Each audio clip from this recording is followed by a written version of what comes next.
Fridge ছাড়াও কাঁচা আম কীভাবে সংরক্ষণ করা যায়, শুধু কাঁচা আম না পাকা আমও সংরক্ষণ করতে পারবেন। আজকে কয়েকটি টিপসের মাধ্যমে দেখিয়ে দিচ্ছি।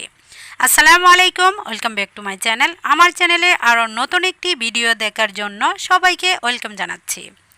আশা করছি যে যেখান থেকে আমার ভিডিওগুলো দেখছেন সবাই অনেক ভালো আছেন, সুস্থ আছেন। আম পছন্দ করি না এমন মানুষ খুব কম পাওয়া যাবে। পাকা আম হলে তো আর কথাই নেই, অনেকের কাছে প্রিয় একটি ফল হতে পারে আম। আমের পুষ্টিগুণ আছে অনেক, প্রচুর পরিমাণে পুষ্টি পাওয়া যায়। আজকে পুষ্টি উপকারিতা নিয়ে আলোচনা করছি না, তো কীভাবে সংরক্ষণ করা যায় ফ্রিজ ছাড়া সেটা আমি দেখিয়ে দিচ্ছি। কিছু আমকে আমি এরকম ছুলিয়ে লম্বা লম্বা করে নিয়েছি। তারপর এরকম কাচের একটি জার নিয়েছি। বড় ছোট যে কোনো একটি কাচের জার নিতে হবে।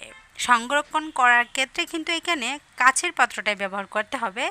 আপনি চাইলে মুখ সহজে বাটি থাকে সেই বাটির মধ্যেও নিয়ে নিতে পারেন। আমি আরও কয়েকটি দেখিয়ে দিচ্ছি। এগুলি কিন্তু 99 দোকানে কিনতে পাওয়া যায়, 3টি মাত্র 100 টাকায়।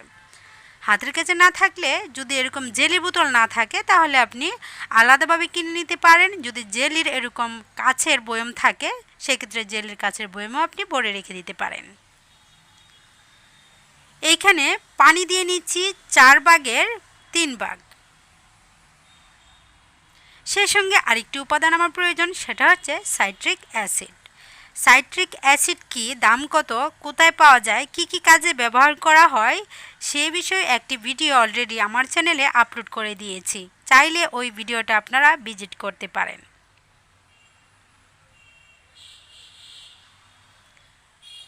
এইখানে কাচের বয়মের 3 ভাগ যে আমি পানি দিয়েছি, সেই জন্য মাপটাকে আপনাকে অবশ্যই লক্ষ্য রাখতে হবে আপনি যদি পানির ভিতর ডুবিয়ে সংরক্ষণ করতে চান আমগুলি। এইখানে আমি কাঁচা আম সংরক্ষণ করছি, এখানে নরম পাকা আম সংরক্ষণ করা যাবে না। একেবারে ভরপুর 1 চা চামচ পরিমাণ আমি সাইট্রিক অ্যাসিড দিয়েছি। সাইট্রিক অ্যাসিড যে কোনো খাবারকে দীর্ঘদিনের জন্য ভালো রাখতে সাহায্য করে। এই সাইট্রিক অ্যাসিড দিয়ে কিন্তু হোয়াইট ভিনেগার তৈরি করা যায়। আপনি চাইলে সাইট্রিক অ্যাসিড যদি আপনার হাতের কাছে না থাকে সেক্ষেত্রে হোয়াইট ভিনেগারের পুরো বোতলেই দিয়ে তারপর আপনি সংরক্ষণ করতে পারবেন। আমার কাছে সরাসরি সাইট্রিক অ্যাসিড ছিল, সেজন্য পানির সাথে মিশিয়ে আমি হোয়াইট ভিনেগার তৈরি করে তারপর আমটাকে সংরক্ষণ করে নিচ্ছি।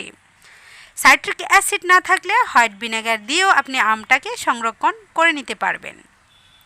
অনেক দিন পর্যন্ত ওই টেবিলের এক কোণে আপনি রেখে দিতে পারবেন। যখন ইচ্ছা তখনই আপনি লবণ দিয়ে চিনি দিয়ে খেয়ে নিতে পারবেন। অনেকে আছে কাঁচা আমটা অনেক পছন্দ করে থাকেন, তো সেক্ষেত্রে ডিপে রাখলে বরফ অবস্থায় থাকে বা বাহিরে রেখে দেওয়া যায় না। তো আপনি চাইলে এরকম সাইট্রিক অ্যাসিড দিয়ে সংরক্ষণ করে নিতে পারেন, অথবা হোয়াইট ভিনেগার দিয়েও সংরক্ষণ করে নিতে পারবেন। হোয়াইট ভিনেগার কীভাবে তৈরি করতে হয় সেই বিষয়ে কিন্তু একটি ভিডিও অলরেডি আমার চ্যানেলে দিয়ে দিয়েছি। আবারও এখান থেকে আমি আরেকটি আম কেটে নিচ্ছি লম্বা লম্বা স্লাইস করে। তারপর দেখিয়ে দিচ্ছি যে লম্বা লম্বা করে কেটে নিয়ে আমি 2 দিন শুকিয়ে নিয়েছি, এখনও কিন্তু পুরোপুরি শুকায় নাই। ফ্রিজ ছাড়াও আপনি চাইলে আম, কাঁচা আম এভাবে সংরক্ষণ করে নিতে পারবেন। রোদে শুকালে একেবারে মচমচে করকরে হয়ে যাবে। সময়ের পরিমাণ 3 থেকে 4 দিন লাগতে পারে যদি রোদের পরিমাণ কম থাকে। আর যদি একেবারে পুরোপুরি রোদে দিতে চান, কড়া রোদে শুকালে তাড়াতাড়ি একেবারে শুকিয়ে আরও ছোট হয়ে যাবে, একেবারে মচমচে হয়ে যাবে। এখন বলে দিচ্ছি এভাবে আম সংরক্ষণ করলে আপনি কিভাবে খাবারে ব্যবহার করতে পারবেন। আপনি ডাল রান্না করলে টক ডাল হিসাবে ব্যবহার করতে পারবেন। আম শুকিয়ে আপনি চাইলে জুড়ি আচার তৈরি করতে পারবেন। দীর্ঘদিনের জন্য ফ্রিজ ছাড়াও শুকিয়ে সারা বছর কিন্তু আপনি খাবারে ব্যবহার করতে পারবেন। এখন আবারও টিপস মাধ্যমে আম সংরক্ষণ করা দেখিয়ে দিচ্ছি। আর সেই সাথে একটি জিপলক ব্যাগ নিয়েছি। এটা আপনি ডিপ ফ্রিজে সারা বছরের জন্য রেখে দিতে পারবেন, কিন্তু বাহিরে বের করে 2 ঘন্টার জন্য রেখে দিতে পারবেন না, তাহলে কিন্তু পানি ছেড়ে দিবে। ডাল রান্না করার জন্য যদি কাঁচা কাঁচা খেতে চান ডিপ ফ্রিজে এভাবে জিপলক ব্যাগে আপনি ভরে নিতে পারবেন। এখন আরেকটি টিপস দেখিয়ে দিচ্ছি যেগুলি আপনি খুব সহজে সারা বছরের জন্য সংরক্ষণ করতে পারবেন। যাদের বাড়িতে প্রচুর পরিমাণে আম গাছ আছে, অনেক সময় ঝড় বৃষ্টিতে আম অনেকগুলি পড়ে গিয়েছে, নষ্ট হয়ে যাচ্ছে, তারা হচ্ছে আম সত্য করেও কিন্তু সংরক্ষণ করতে পারবেন। প্রচুর পরিমাণে আম সিদ্ধ করে চিনি ছাড়াও যদি আপনি শুকিয়ে রেখে দেন, আপনি অন্য অন্য খাবারে কিন্তু সত্যটা ব্যবহার করতে পারবেন। আমসত্ত্ব দিয়ে কিন্তু অনেক কিছুই তৈরি করা যায়। আমি এখানে আমসত্ত্ব করে আপনাদেরকে দেখিয়ে দিচ্ছি। এই আমসত্ত্ব রেসিপিটা আলাদাভাবেও শেয়ার করব। আমটাকে প্রথমে ভালোভাবে পানি দিয়ে সিদ্ধ করে তারপর এখানে হচ্ছে গ্রিন ফ্রুট কালার ব্যবহার করেছি। তারপর হচ্ছে পাতলা পাতলা করে আলাদা আলাদা করে ট্রের মধ্যে বিছিয়ে রোদ্রে দিয়ে দিব।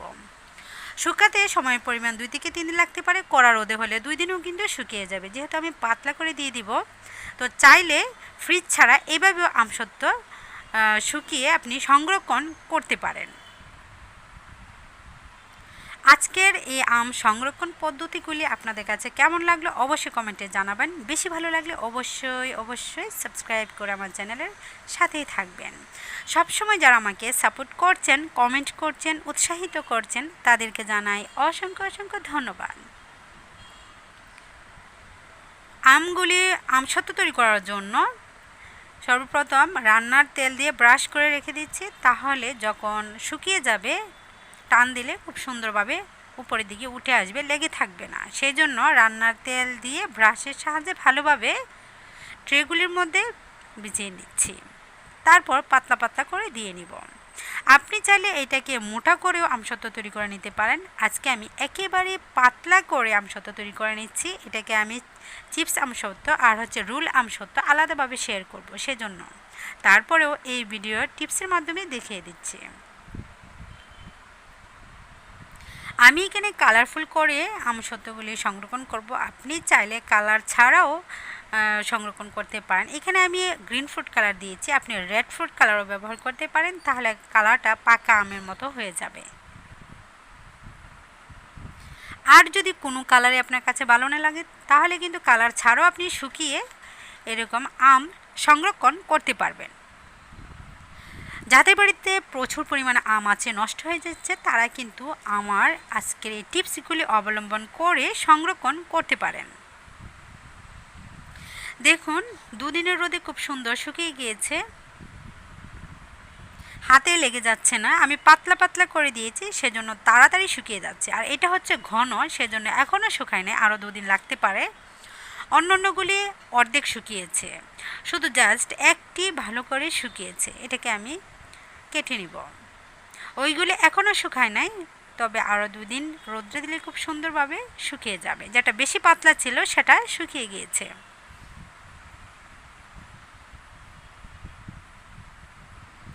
আশা করছি আমার আজকের ভিডিওটি আপনাদের কাছে ভালো লেগেছে।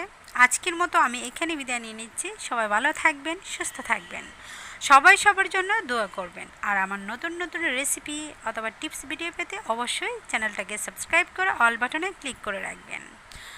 ধন্যবাদ সম্পূর্ণ ভিডিওর সাথে থাকার জন্য। সবাই ভালো থাকবেন, সুস্থ থাকবেন। আল্লাহ হাফেজ।